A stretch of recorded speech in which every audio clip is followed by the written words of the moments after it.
तृप्त जीवन अर्थात वासनेपासून मुक्ती. वासना हा प्रत्येक जीवाचा मूलभूत घटक आहे. प्रत्येक जीवाला जसा अहमबोध असतो तसेच या अहमला वासनाही चिकटलेलीच असते. मग ती वासना जगण्याची असेल, टिकून राहण्याची असेल किंवा अन्य प्रकारची असेल. वासना संपली की ते जगणे संपले. आरशाला जशी धूळ चिकटलेली असते किंवा अग्नी धुराने व्याप्त असतो तसा प्रत्येक जीव, प्रत्येक मी वासनेने लिप्त असतो. हे जग, हा संसार वासनामय आहे, म्हणजे वासनेने धारण करून ठेवलेला आहे. मानवी मनामध्ये भावभावना, इच्छा, आकांक्षा, कल्पना वा विचारांची निर्मिती या वासनेमधूनच होते. वासना इतर सर्व गोष्टींच्या मुळाशी असते व तिचा जन्म अहममधूनच झालेला आहे. वासनेची 5 रूपे. वासनेची 5 रूपे याचा अर्थ वासना किमान 5 प्रकारांनी समजून घेता येते. 1. वासना म्हणजे येषणा, तृष्णा. येषणाचा अर्थ आहे इच्छा. मनामध्ये इच्छांचे हजारो तरंग उमटत असतात. इच्छा एकेकटी नसते तर तिचे संघटन झालेले असते.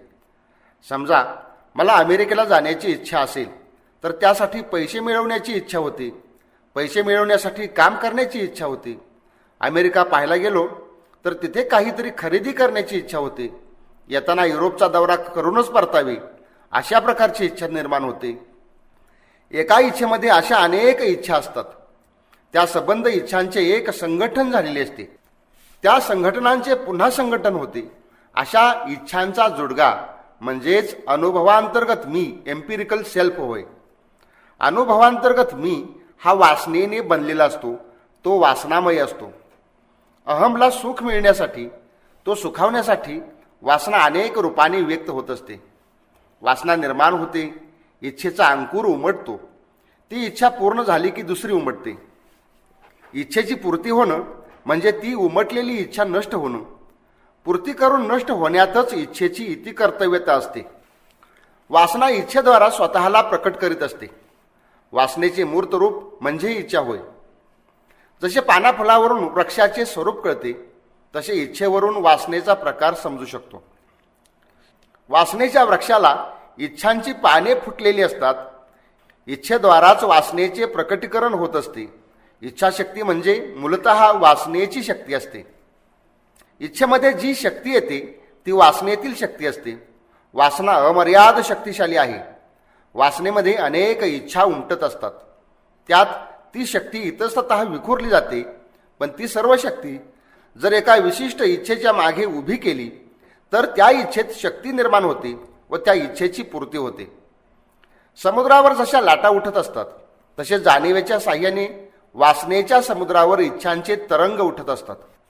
प्रत्यक्षात आपण जर समुद्र पाहायला गेलो तर समुद्र लाटांच्या रूपाने आपल्याला पाहायला मिळतो.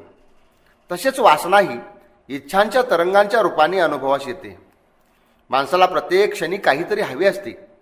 जीवनाचं रिकामं भांडं थेंबाथेंबानं भरण्याचा प्रयत्न असतो. प्रत्येक इच्छेतून, विचारातून किंवा शारीरिक कृतीतून थेंब थेंब मिळवण्याचा प्रयत्न असतो. इच्छा करणे किंवा विचार करणे यासुद्धा कृतीच असतात. व्यक्तीच्या अहमची प्रत्येक क्षणी काहीतरी मागणी असते. त्याला काहीतरी मिळवायचं असतं. त्या क्षणीचं त्याचं विशिष्ट असं काहीतरी प्राप्तव्य असतं. या क्षणीचं आपलं अस्तित्व आणि त्याच क्षणी हवं असलेलं प्राप्तव्य या दोन्हीमधील अंतर म्हणजेच वासना होय. मला काहीतरी मिळवायचं असतं, इच्छापूर्ती करायची असते. प्राप्तव्य हे मिळवायचे आहे अशी गोष्ट असते. तर अस्तित्व हे सध्या उपस्थित असते.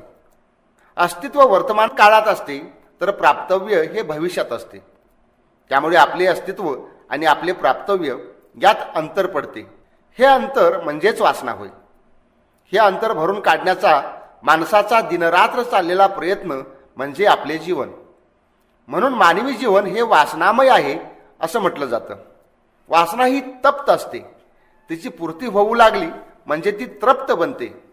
इच्छापूर्ती होत असताना जो अनुभव येत असतो त्याला सुख असे म्हणता येईल. ते सुख अहमला होत असते.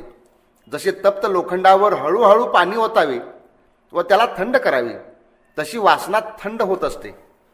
तप्त उन्हातून चालत असावे, रस्त्यात पाण्याचे कारंजे भेटावे, सभोवती झाडांची थंडगार सावली पडलेली असावी व अंगावरून गार पाण्याचा शिडकावा व्हावा व हवेची सौम्य झुळूक यावी.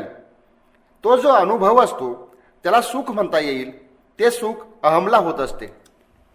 अहम आपल्या सुखाची मागणी करतो तेव्हा वासनेची निर्मिती होत असते. अहमला नेहमीच सुख हवे असते, त्यामुळे नेहमीच इच्छेची निर्मिती होत राहते. अहम सदोदित सुखाच्या शोधात असतो, त्यामुळे अनेक बाबतीतल्या इच्छा निर्माण होत राहतात. इच्छेला तसा अंतच नाही. इच्छा होणं म्हणजे अहमला काहीतरी हवंसं वाटणं. कोणत्याही एका इच्छेच्या पूर्तीनं अहमचा हव्यास थांबत नाही. जितक्या इच्छापूर्ती कराव्यात तितका तो वाढतच राहतो. हा हव्यास म्हणजे तृष्णा होय. महात्मा गौतम बुद्धांनी त्याला तृष्णा हा शब्द वापरला आहे. तृष्णा ही सारखी वाढतच राहते. वासना ही तप्त असते, पेटलेल्या ज्वालेसारखी असते. त्यातून उमटणाऱ्या इच्छांची पूर्ती करीत राहणं म्हणजे पेटलेल्या ज्वालेत तूप किंवा तेल टाकण्यासारखे आहे. त्याने ती जास्तच भडकते. ही भडकणारी वासना म्हणजेच तृष्णा. तृष्णेने हव्यास सारखा वाढतच जातो. पाण्यात एक खडा टाकल्यानंतर त्याचा एक छोटासा तरंग उमटतो, पण तो एकटाच निर्माण होत नाही. तो एक तरंग अनेक तरंगांना निर्माण करतो आणि तो पाणी संपेपर्यंत थांबत नाही. तो पाण्याच्या शेवटापर्यंत जाण्याचा प्रयत्न करतो. तसेच तृष्णेचे आहे. तृष्णा एकटी असत नाही. ती अनेक इच्छांना, हव्यासांना जन्म देते व ती कुठे थांबतच नाही. जगण्याच्या अंतापर्यंत तिचा तरंग सुरूच राहतो. वासनेच्या अनेक रूपांपैकी यष्णा किंवा तृष्णा हे एक तिचं रूप आहे. दुसरं रूप आहे विषयाची अनावर ओढ. वासनेत विषयाची अनावर ओढ असते.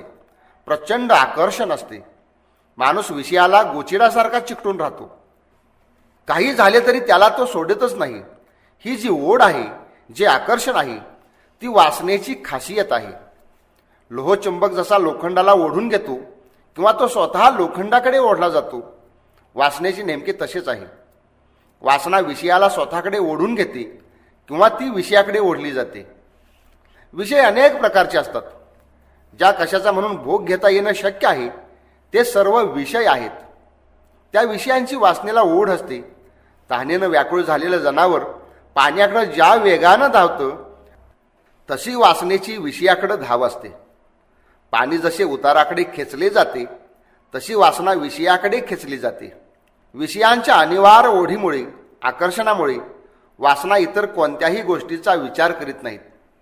परिणामांची तिला पर्वा नसते, कारण वासना ही आंधळी असते. तिला दुसरं काही दिसतच नाही. तसेच ती ताकदवान, शक्तिशाली असते. महाबलाढ्य आंधळा राक्षस भुकेपोटी जे सापडेल ते ओढून घेऊन तोंडात घालीत राहतो, त्याप्रमाणे वासनेला जो विषय मिळेल तो तिला हवा असतो. वासनेला विषयाची भयंकर ओढ असते. अहम सुखावण्याची तिची रात्रंदिन धडपड सुरू असते. अहमलाही इतर गोष्टींची पर्वा न करता फक्त सुख हवे असते. आसक्ती हे वासनेचं तिसरं रूप. आसक्ती म्हणजे भोगाची लालसा. सर्व भोग मला भोगायला मिळाले पाहिजेत, विषय भोगाची ही जी लालसा आहे ती आसक्तीत येते. भगवद्गीतेने कर्मफळाविषयीची अभिलाषा म्हणजेच आसक्ती असे म्हटले आहे. कर्म करण्यापेक्षा कर्मफळाविषयी लालसाच जर असेल तर त्या लालसेपोटी जर कर्म करीत असेल तर अशा कर्माने कर्मबंध निर्माण होतो, असे गीतेचे सांगणे आहे. संत ज्ञानेश्वर महाराज आपल्या ज्ञानेश्वरीत म्हणतात, कर्तव्याचा मद, कर्मफळाचा आस्वाद, याचेच नाव बंध कर्माचा की. म्हणजे कर्तव्य करण्याचा अहंकार आणि कर्मफळाविषयीची लालसा किंवा अभिलाषा यानेच कर्माचा बंध निर्माण होतो. म्हणजे केलेले कर्म त्या माणसाला बांधून घालतं, म्हणजेच त्याला कर्मबंध असे म्हणतात. कर्मबंध निर्माण झाल्यामुळे माणूस अडकून पडतो, बांधला जातो. तो मुक्त असू शकत नाही. म्हणून कर्मबंधापासून मुक्त राहून कर्म करण्याची युक्ती गीतेने सांगितली आहे की आसक्तीरहित होऊन निरासक्तपणे कर्म करा. भुकेलेल्या कुत्र्यानं जर अन्न पाहिलं तर त्याच्या तोंडातून जशी लाळ गळू लागते तसे भोगाविषयीची आस असते, ध्यास असतो व हव्यासही असतो. आस्था वेगळी व आसक्ती वेगळी. आसक्तीमध्ये हव्यास असतो, अट्टहास असतो. मात्र तोच हव्यास प्रेमाने रंगला की त्याच आसक्तीची भक्ती होते. ईश्वर आसक्तीलाच भक्ती असे म्हणतात. त्यात प्रेम असते व त्या प्रेमात त्याग असतो. सर्वस्व समर्पण असते आणि संपूर्णपणे स्वीकार असतो. तर भोगासक्तीमध्ये त्याग नव्हे तर भोग हवा असतो. त्याची लालसा असते व ते काही करून मिळवलेच पाहिजे अशी सक्ती असते. ईश्वर प्रेमात सक्ती नव्हे तर भक्ती असते. एकाच आसक्तीची दोन रूपे आहेत. विषयासक्तीमध्ये भोग, लालसा व सक्ती असते, तर ईश्वर आसक्तीमध्ये त्याग व भक्ती असते. वासनेचं चौथं रूप अनुभवावर प्रभाव पाडणारा घटक हा वासना असतो. वासना प्रत्येक व्यक्तीच्या अनुभवावर आपला प्रभाव पाडत असते. प्रत्येकाची वासना वेगळी असते. म्हणूनच प्रत्येकाचे ज्ञान हे ज्याचे त्याचे विशिष्ट प्रकारचे असते. एका व्याख्यानात एक वक्ता एखादा मुद्दा समजावून सांगत असतो. ऐकणारे शेकडो असतात व त्यातील प्रत्येकजण वेगवेगळ्या प्रकारे समजून घेत असतो. कुणाला एक मुद्दा जास्त प्रभावी वाटतो तर कुणाला दुसराच प्रभावी जाणवतो. पिंडे पिंडे मतिर्भिन्न असे म्हणतात. या मतीत भिन्नता येते ती वासना भिन्नतेमुळे. प्रत्येकाची वासना निराळी, म्हणून प्रत्येकाची मतीसुद्धा निराळी असते. वासनेच्या या प्रकारामुळेच ज्याचा त्याचा दृष्टिकोन ठरत असतो. जशी त्याची वासना तसा त्याचा अनुभव व दृष्टिकोन असतो. एकदा एक सैनिक, एक व्यापारी व एक कलाकार एका साधूकडे गेले. साधूने तिघांनाही त हे अक्षर सांगितले. शिपायाने तचा अर्थ घेतला तलवार, व्यापाऱ्याने अर्थ केला तराजू आणि कलाकाराला अर्थ उमगला तमाशा. तिघांचे दृष्टिकोन, अनुभव व संस्कार वेगवेगळे होते. तिघांची वासना वेगवेगळी होती, म्हणून त्यांचे आकलनही वेगवेगळ्या स्वरूपाचे झाले. मनुष्याला जे म्हणून काय ज्ञान होते ते सर्व ज्ञान वासनेच्या रंगाने रंगलेले असते. बौद्ध आपल्या तत्वज्ञानात म्हणतात, आपले सर्व अनुभव व ज्ञान हे पूर्व वासनांनी निहित झालेले असते. प्रत्येक ज्ञानाला वासनेचा रंग लागलेला असतो. निरपेक्ष ज्ञान जवळजवळ अशक्य आहे. जवळजवळ अशक्य यासाठी की ज्ञान हे वासनेशिवाय शक्य नाही. मात्र जर वासनाच शुद्ध झाली व तिचे मालिन्य गेले की होणारे ज्ञान हे वासनेनेच होईल. पण वासनेतच कोणता रंग नसल्याने ते ज्ञानही कोणत्याच रंगाने रंगलेले नसेल. ज्ञानेश्वर महाराज म्हणतात, आरसा धुळीने, गर्भ करेने व अग्निधुराने जसा लिप्त असतो, तसे शुद्ध ज्ञान हे कामक्रोधाने म्हणजेच वासनेने लिप्त होते. म्हणूनच ते अगाध होऊन बसलेले आहे. आपणास जगाचा जो अनुभव येतो तो केवळ बोधस्वरूप असत नाही, तर तो वासनात्मक, क्वानेटिव्ह अशा प्रकारचा असतो. मानसशास्त्र ही वासनात्मकता जास्त महत्वाची मानते. एकच बाह्य परिस्थिती वेगवेगळ्या व्यक्तीस निरनिराळी दिसते, कारण प्रत्येकाच्या वासना या निराळ्या असतात. भारतीय राजकारण प्रत्येकाला वेगवेगळे वाटू शकते, कारण प्रत्येकाच्या वासना भिन्न आहेत. यालाच दृष्टिकोनाची भिन्नता असे म्हणतात. दृष्टीला हा जो कोण येतो तो वासनेच्या उपाधीमुळे.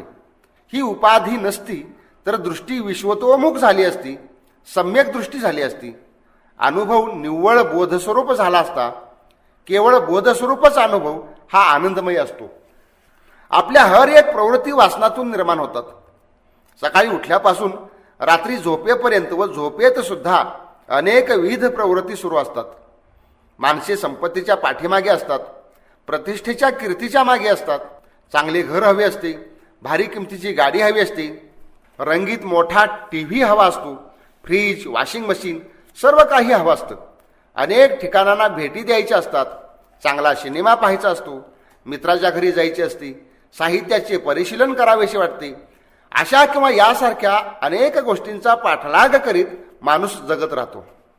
व्यवहारातील सर्व गोष्टी मिळूनही त्या वासना तृप्तीने माणूस पूर्ण काम होत नाही. त्याला संपूर्ण तृप्ती मिळत नाही. जे काय पाहिजे होते ते मिळाले असा प्रत्यय येऊन अंतरीची तृप्ती होत नाही. व्यवहारात ज्या गोष्टी हव्याशा वाटतात त्या खरोखर नको असतात, कारण त्या मिळून सुद्धा तृप्ती काही मिळत नाही. एखादी गोष्ट आपणास पाहिजे आहे याचा एकच पुरावा आहे, तो म्हणजे ती गोष्ट प्राप्त झाल्यावर समाधान होणे. वासनेच्या मागे लागून ज्या प्रवृत्तींची पूर्ती करण्याचा प्रयत्न केला जातो त्यातून असा पूर्ण तृप्तीचा अनुभव येत नाही. म्हणून या गोष्टी असार आहेत असे वेदांत तत्वज्ञानी म्हणतात. वासनेच्या जशा प्रवृत्ती असतात तसाच दृष्टिकोन असतो व जसा दृष्टिकोन असतो तसा जगाचा अनुभव येत राहतो. म्हणून जशी वासना असते तसा जगाचा अनुभव असतो. ज्याची जशी वासना असेल तसेच त्याचे जगणे बनलेले असते. आपल्याला जगाचा अनुभव कसा येतो हे समजावून घेतले तर आपली वासना कशी आहे हेही समजू शकते. कारण हे जग हा संसार वासनेने धारण केलेला आहे. जोपर्यंत वासना आहे तोपर्यंत संसार आहेच. वासना संपली की संसारही संपला. दुःखाला कारण संसार किंवा जग नसते तर ती वासना असते. वासना हा उत्क्रांतीतून पुढे आलेला घटक आहे. माणसाच्या आतमध्ये उत्क्रांतीच्या टप्प्यातून आलेले सर्व प्राणी वास करून सुप्तावस्थेत असतात.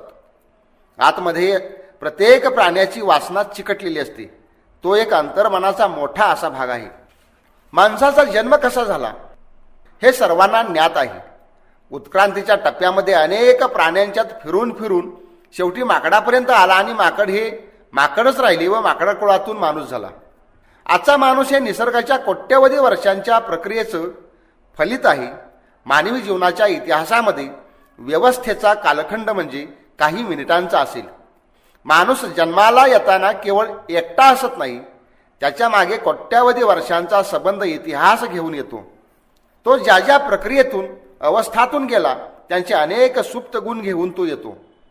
माणसाच्या जन्माने आणखी काही भर पडते, ती म्हणजे त्याच्याकडे विचार करण्याची शक्ती आणि ईश्वरी अंश आणि सत्सद विवेक या अधिक गोष्टी असतात.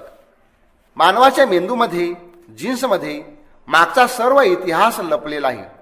उत्क्रांतीच्या टप्प्यामध्ये ज्या ज्या प्राण्यांच्या अवस्थेतून तो गेला त्या सर्व प्राण्यांचे, जंगली प्राण्यांचे, श्वापदांचेही गुण त्याच्या आत सुप्त रूपाने वास करीत असतात. लाखो वर्षे निसर्गाशी झगडताना अनेक प्रकारच्या वृत्ती तयार होतात. प्रत्येक प्राण्याचे काही विशेष असे गुण असतात. सर्व गुणांचे भांडार म्हणजे माणूस. माणसाचा अंत लागत नाही. कधीच कुणाला संपूर्ण माणूस समजत नाही. त्याचे कारण अंधाऱ्या गुहेत असणारा त्याचा कोट्यावधी वर्षांचा इतिहास. तो सर्व इतिहास सुप्त रूपाने माणसाजवळ असतो. म्हणूनच माणसाच्या शक्यता अमर्याद असतात. सर्वार्थाने संपूर्ण जीवन कुणालाच आकलन होत नाही. जीवनाकडे पाहण्याच्या अनेकविध दृष्टी, तत्वज्ञाने, विचार म्हणजे हत्ती आणि सात आंधळे असेच त्याचे स्वरूप आहे. माणसाच्या आतमध्ये अशा प्रकारे अनेक प्राणी वसत असतात. ज्याला संधी मिळेल तेव्हा तो प्राणी बाहेर येतो. मानवी मनाच्या प्रवृत्तीत अनेक प्राण्यांचे गुण आहेत असे जगातील अनेक मानसशास्त्रज्ञही मान्य करतात. शिवाय भारतीय ज्योतिषशास्त्रामध्येही हे मान्य केले आहे. पंचांगामध्ये जे अवकळा चक्र असते त्यात नक्षत्र, गण, आराध्य वृक्ष यांबरोबर योनी दिलेली असते. योनी या शब्दाचे मुख्यतः दोन अर्थ होतात. एक अर्थ आहे जन्मस्थान, उगमस्थान. याच अर्थाने ब्रह्मसूत्रामध्ये एक सूत्र आहे शास्त्र योनित्वात, म्हणजे शास्त्रापासून उगम पावलेली, निर्माण झालेली असा आहे. दुसरा अर्थ आहे त्या त्या प्राण्याची जीवनावस्था, म्हणजे जसे मार्जार योनी, व्याघ्र योनी, अश्वयोनी इत्यादी योनी होत. गीतेत एक शब्द आला आहे पाप योनया. याचा अर्थ मानवेतर इतर जीव, प्राणी, पशु वगैरे. बीजे टिळकांच्या गीतारहस्यात त्याचा अर्थ दिला आहे आदिवासी वगैरे वन्य जमाती, परंतु तो चुकीचा अर्थ आहे. कारण भारतीय अध्यात्मवादानुसार पशूंचा जन्म म्हणजे भोगयोनी मानली जाते. केलेल्या कर्मांचे भोग पशूंच्या जन्मात भोगावे लागतात. त्यात नवीन काही घडत नाही. नवीन घडविण्याचा, सृजनाचा अधिकार व शक्यता फक्त मानवापाशी आहे. तसेच प्रत्येक मानवात ईश्वरांश असल्याने कोणताही माणूस पापयोनी असूच शकत नाही. शूद्रातिशूद्र चांडाळादी असा पापयोनीचा जो अर्थ सनातनी व संप्रदायवादी लावतात तो चुकीचा आहे. 84 लक्ष योनी ही संकल्पना भारतीयांना चांगली माहीत आहे. एक एक योनी कोटी कोटी फेरा मग लागे वारा मानवाचा, हे मराठी संतांनी सांगून ठेवले आहे. उत्क्रांतीच्या सिद्धांताने ते खरे आहे. योनी याचा अर्थ डार्विनच्या भाषेत स्पेशीज होय. मूळ मुद्दा असा की पंचांगामध्ये माणसाची योनी देताना उत्क्रांतीचाच विचार करून दिला जातो. ज्योतिषशास्त्राच्या मताप्रमाणे मनुष्य गर्भ वाढत असताना शरीर रचना आणि मानसिक भाव तयार होतो. सरपटणारे चतुष्पाद, द्विपाद, सस्तन अशा उत्क्रांतीच्या विविध टप्प्यातून गर्भ जाताना काही विशिष्ट प्राण्यांची प्रवृत्ती गर्भावर प्रभाव पाडत असते. कोणत्या जन्म नक्षत्रावर कोणत्या प्रवृत्तीचा प्रभाव असतो यावरून ते माणसाची योनी ठरवतात.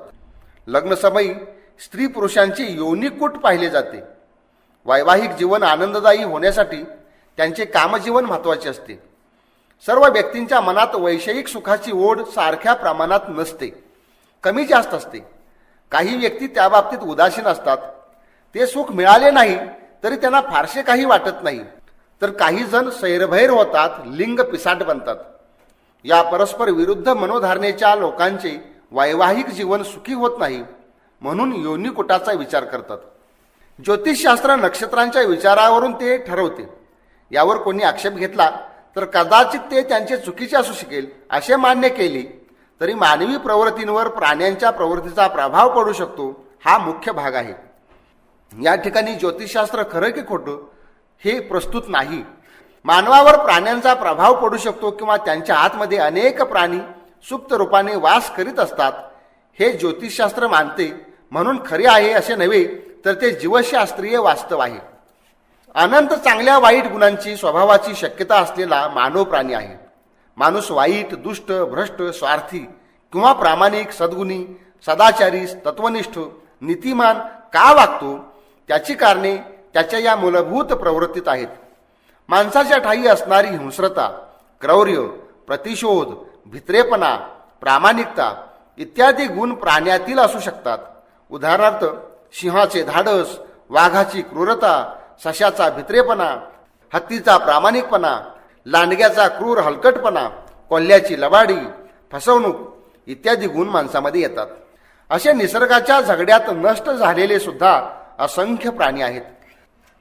याशिवाय माणसाचे मोठेपण यात आहे की त्याच्याजवळ सत्सद विवेक आहे, विचार करण्याची शक्ती आहे आणि सर्व चांगुलपणाचा सर्वोच्च बिंदू ईश्वरी अंशही आहे.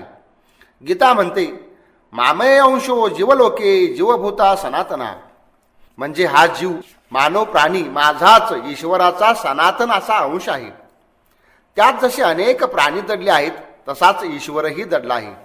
प्राण्यांना जवळ करायचे की ईश्वराला जवळ करायचे याचा विवेकही माणसाजवळच आहे. त्याला निवडीचे स्वातंत्र्य आहे. माणूस अशा एका मध्यबिंदूवर आहे की ज्याचा एक भाग रानटी प्राण्यांमध्ये जातो तर दुसरा भाग ईश्वरत्वाकडे जातो. कुठे जायचे हे ठरवण्याचे स्वातंत्र्य तर माणसाजवळच आहे. जीवनाचा रवरव म्हणजे नरक करायचा की देवत्वाकडे जाऊन गौरव करायचा हे तो स्वतःच ठरवू शकतो. सर्वार्थाने माणूस त्याच्या जीवनाचा शिल्पकार आहे.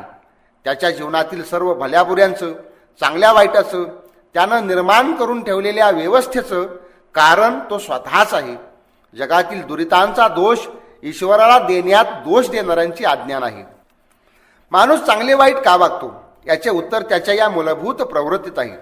स्वार्थ, क्रौर्य, हिंस्रता, फसवणूक वगैरे प्रवृत्ती त्याच्या ठायी मूलगामी असल्याने त्या खरडून काढता येत नाहीत, मात्र त्यांच्यात परिवर्तन करता येणे शक्य आहे.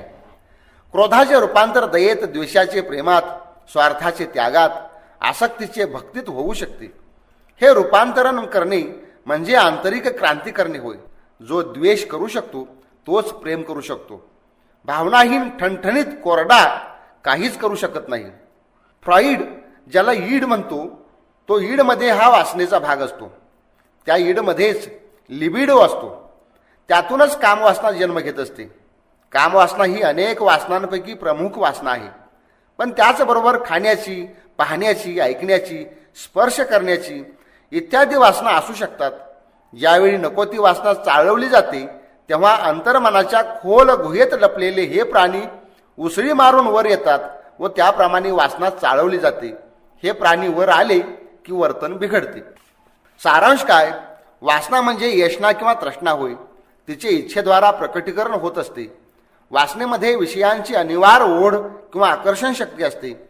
आसक्ती किंवा भोगाची लालसा वासनेमध्येच असते. आपला दृष्टिकोन वासनेतून बनलेला असतो व वासनाच जगाला धारण करते. ही वेगवेगळ्या स्वरूपाची वासना उत्क्रांतीच्या टप्प्यामधून मानवापर्यंत आलेली आहे. महात्मा गौतम बुद्धाचे मत काय आहेत ते आपण समजावून घेऊ. महात्मा गौतम बुद्धाचा सर्वस्वी स्वतंत्र म्हणून एक शोध आहे. जगातल्या दुःखाला कारण आहे दुःख, दुःख कारण, दुःख निरोध आणि आर्य अष्टांग मार्ग अशी ही 4 आर्य सत्य बुद्धाने सांगितली. डॉक्टर जसे रोगाचे निदान करतो तसे बुद्धाने दुःखाचे निदान केले. ही निदाने 12 प्रकारची आहेत. त्याला द्वादश निदान असे म्हणतात. अविद्येपासून सुरुवात होऊन दुःखात पर्यवसित होणारी 12 कारणांची परंपरा आहे. यातील प्रत्येक दुव्याला निदान असे म्हणतात. या 12 निदानापैकी पहिलं निदान म्हणजे अविद्या. अविद्येमध्ये अहंकार, मी व ममत्व म्हणजे माझे यांचा उगम असलेली आत्मकल्पना असते. दुसरं कारण आहे संस्कार. वेगवेगळ्या विषयांच्या संबंधाने उत्पन्न होणारे राग, द्वेष, मोह इत्यादी सूक्ष्म स्वरूपातील विकार या संस्कारामध्ये येतात. तिसरं कारण आहे विज्ञान. या विकारापासून अस्तित्वाची जाणीव निर्माण होते. मी आहे, विषयी पदार्थ आहेत अशा स्वरूपाची ही जाणीव असते. ही जाणीव म्हणजे अनुभवांतर्गत मी सारखी असते. त्यालाच विज्ञान असे म्हणतात. चौथं निदान आहे नामरूप. विज्ञानातून नाम म्हणजे मनपिंड व रूप म्हणजे शरीरपिंड हे कार्य घडून येते. 5वं निदान आहे षडायतन. मनासह 6 इंद्रिये व त्यांची कार्यक्षेत्रे याला षडायतन म्हणतात. 6वं आहे स्पर्श. त्या इंद्रियांचा त्यांच्या विषयाशी संयोग घडून येतो. 7वं आहे वेदना. वेदना म्हणजे इंद्रिय विषय यांच्या संयोगातून वेदना म्हणजे सुखदुःखाचा जो अनुभव येऊ लागतो त्यालाच वेदना असे म्हणतात. 8वं कारण आहे तृष्णा.